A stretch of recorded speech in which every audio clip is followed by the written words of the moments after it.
Mingəçevirdə məktəbli bıçaqlanıb. Doğru xəbər Azərbaycan. Xəzər xəbərə istinadən bildirir ki, hadisə şəhərin energetiklər yaşayış massivində qeydə alınıb. İlkin məlumata görə 16 yaşlı yeniyetmə tanışı tərəfindən söyüşə görə bıçaqlanıb. Müxtəlif bədən xəsarətləri alan məktəbli Mingəçevir şəhər mərkəzi xəstəxanasına çatdırılıb.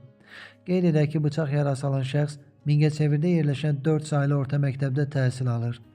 Baş vermiş faktla bağlı araşdırma tədbirlərinə başlanılıb.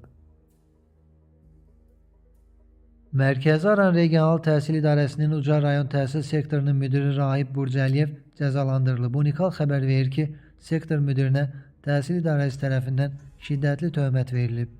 Bundan başqa Ucar rayonu Rəstəcə kənd tam orta məktəbinin direktoru Rahib Rəsulova da eyni cəza verilib.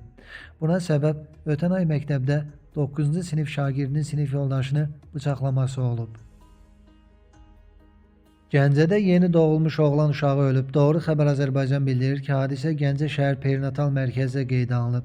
Məlumata görə ananın vəziyyəti orta ağırdır. Faktla bağlı araşdırma aparılır. Təbib də hadisə ilə bağlı məlumat yayıb. Məlumatda deyilir.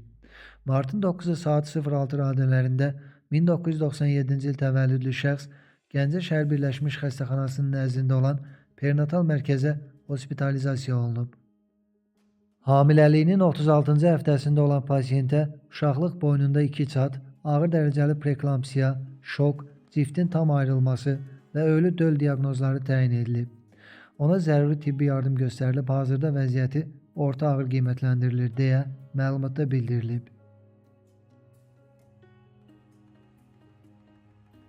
Gəncə sakini qəfildən dünyasını dəyişib. Hadisə şəhərin Heydər Əliyev prospektində qeydə alınıb. Belə ki, 1964-cü il təvəllüdlü Novruzov spirtli içkinin təsirindən ölüb. Mərhum ekspertiza üçün Səhiyyə Nazirliyinin Məhkəmə Tibbi Ekspertiza və Patoloji Anatomiya Birliyinin Gəncə şəhər şöbəsinə aparılıb. Faktla bağlı Gəncə şəhər prokurorluğunda araşdırma işlərinə başlanılıb.